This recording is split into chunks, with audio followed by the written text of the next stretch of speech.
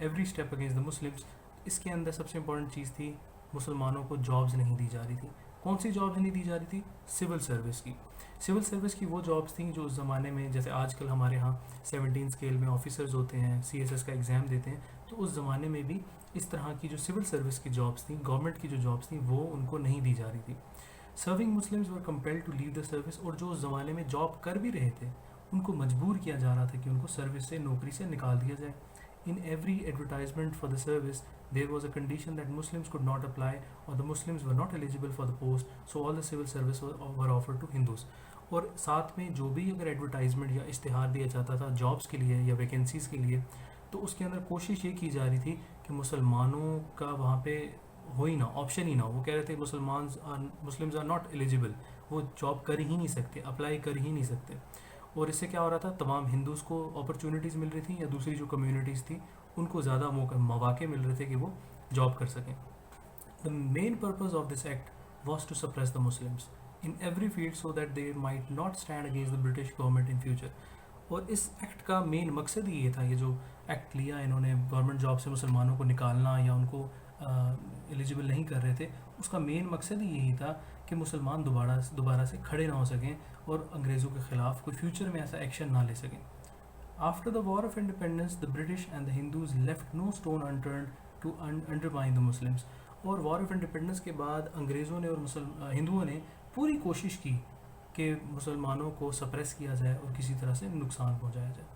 Next ہمارا ہے ejectment of Muslims from agricultural land. Ejectment ہوتا ہے نکال دینا. مسلمانوں کو ان کی جو ایگریکلچرل لینڈس تھے ان سے بھی نکالا جا رہا تھا. بسائڈز گورنمنٹ جابس, اب گورنمنٹ جابس کے ساتھ ساتھ ایگریکلچر ایک الگ سورس تھا, اندر سورس آف انکم جو مسلمانوں کے لیے بڑا امپورٹنٹ تھا. سالوں سال سے جو مسلمان تھے اور ایون جو سب کانٹیننٹ تھا وہ ایگریکلچر پہ ڈپینڈ کرتا تھا. ان کی جو پیسے, ان کی جو اکانومی تھی وہ کھیتی باڑی پہ, فارمنگ پہ ڈپینڈ کرتی تھی. تو پھر کیا ہوا, most of the Muslims used to work on agricultural lands. British government ejected the Muslims from the land and کنفiscated it. In this way, landlords and farm workers both became victims of adversity. They imposed a lot of new taxes. The taxes which were waived off were again levied. Resultantly, Muslims fell into worst economic conditions. پھر کیونکہ ظاہر سی بات ہے ان کو نکالا جا رہا تھا نوکریوں سے, تو ساتھ ساتھ ایگریکلچرل لینڈ سے بھی نکالا جا رہا تھا. کس طرح سے نکالا جا رہا تھا؟ ان سے زمین ضبط کی جا رہی تھی, کانفسکیٹ کی جا رہی تھی, ان سے چھین لی جاتی تھی. برٹش گورنمنٹ جو ہے مسلمانوں کو کہتی تھی یہ اب آپ کی زمین نہیں ہے, یہ ہماری زمین ہے. اور اسی طرح سے جو بھی ٹیکسز تھے جو پہلے ختم ہوئے تھے مسلمانوں پر, وہ تمام ٹیکسز لاگو کیے گئے تاکہ مسلمانوں کو اور پریشانی فیس کرنی پڑے. اور اسی کے ساتھ ساتھ یہ جب تمام اقدام ہوئے, یہ تمام ایکٹس ہوئے, تو Muslims feel into worst economic conditions. تو پھر ان کے معاشی حالات بہت برے ہو گئے, اکنامک کنڈیشنز بہت برے ہو گئے مسلمانوں کے. نیکسٹ ہے ہمارا educational backwardness.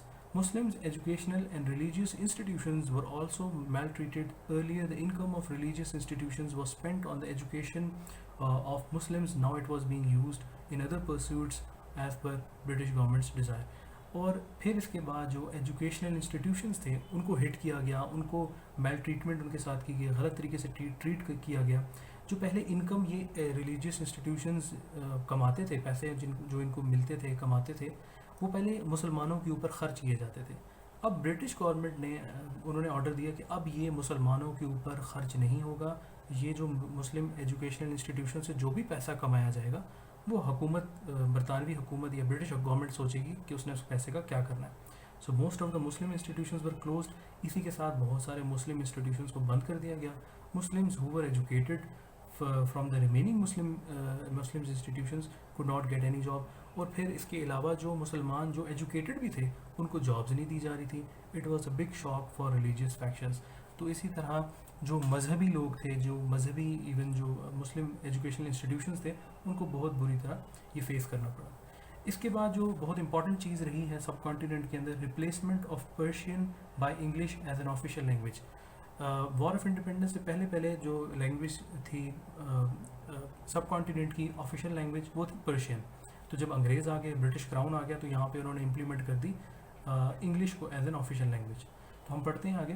The British government declared English as an official language in place of Persian.